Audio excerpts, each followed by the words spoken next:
നാടിന്റെ നാനാഭാഗങ്ങളിൽ നിന്ന് മിഥുന് അന്ത്യയാത്രയേകാനായി നിരവധി ആളുകൾ കേട്ടറിഞ്ഞും കണ്ടറിഞ്ഞും ഒക്കെ ഒഴുകിയെത്തുന്നുണ്ട്.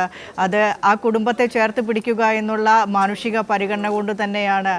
എന്തൊക്കെ പറഞ്ഞാലും മിഥുന് പകരമാകില്ല എങ്കിൽ പോലും അവന് വേണ്ടി ഇനി നമുക്ക് ചെയ്യാനുള്ളത് ഈ അന്ത്യയാത്രയാണ്. അവനെ ആചാരപൂർവ്വം ഉപചാരപൂർവ്വം അവന് അർഹിക്കുന്ന രീതിയിൽ അവനെ യാത്രയാക്കുകയാണ്.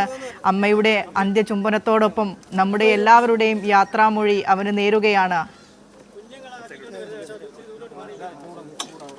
അത് കണ്ടു നിൽക്കുന്നവർ, നമ്മൾ ഇത്രയേറെ മാധ്യമപ്രവർത്തകരും ഇവിടെയുണ്ട്. ആ മാധ്യമങ്ങൾ മുഴുവനും കേരളത്തിന്റെ ഒരു മനസ്സാണ്, പരിച്ഛേദമാണ്. അവരും നിൽക്കുന്നത് ഈ മിഥുന് നീതി കിട്ടണമെന്നുള്ള ഒരു ആവശ്യത്തോടും ഉദ്ദേശത്തോടും കൂടിയാണ്.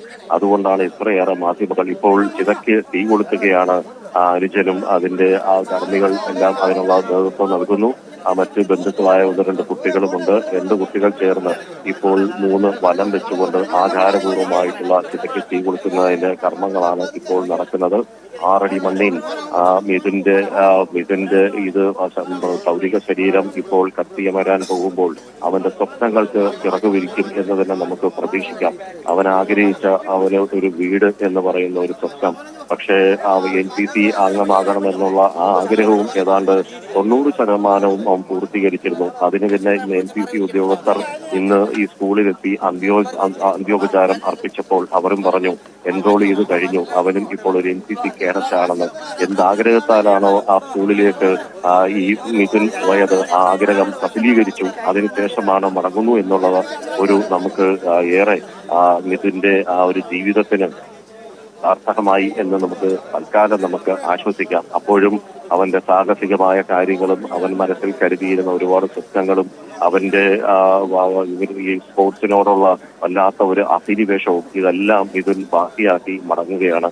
ഇതിൽ അമ്മ വിദേശത്ത് നിന്ന് വീട്ടിലേക്ക് എത്തുന്നതിന് മുമ്പേ ആ അമ്മയെ കാത്ത് ഇവിടെ വന്നത് ഈ മകന്റെ ചേതനയറ്റ ശരീരമായിരുന്നു. അതായിരുന്നു ഏറ്റവും വലിയ നോവെന്ന് പറയുന്നത്. അമ്മ ഹൃദയം പൊട്ടിയ വേദനയോടുകൂടിയാണ് വിദേശത്ത് നിന്ന് ഇത്രയും മണിക്കൂറുകളോളം ഇവിടെ നിന്ന് അത് താങ്ങിക്കൊണ്ട്, ആ മനസ്സിലെ ആ ഭാരം താങ്ങിക്കൊണ്ട് തന്റെ പൊന്നമ്മനെ മുത്തശ്ശേൽപ്പിച്ചിട്ട് പോയതാണ്. ഇപ്പോൾ അവർ മടങ്ങിയെത്തുമ്പോൾ അമ്മയുടെ മകന്റെ ജീവൻ നഷ്ടപ്പെട്ട ഒരു ശരീരം ഇപ്പോൾ ഈ 6 അടി മണ്ണിൽ ചിതയ്ക്ക് തീ കൊളുത്തിയതോടെ ഒരു പുകയായി മനുവിന്റെ ശരീരം കത്തിയമരുമ്പോൾ ഈ സമൂഹമാകെ അവന് വേണ്ടിയുള്ള പ്രാർത്ഥനയിലാണ്. അവന്റെ സ്വപ്നങ്ങൾ ഇനി ബാക്കിയുള്ളത് എന്തൊക്കെയുണ്ടോ അതെങ്കിലും നേടിക്കൊടുക്കണം, അവനൊരു നീതി വാങ്ങി നൽകണം എന്ന് പറയുന്ന ഒരു ആഗ്രഹത്തിനൊപ്പമാണ് കൈരളി ന്യൂസും.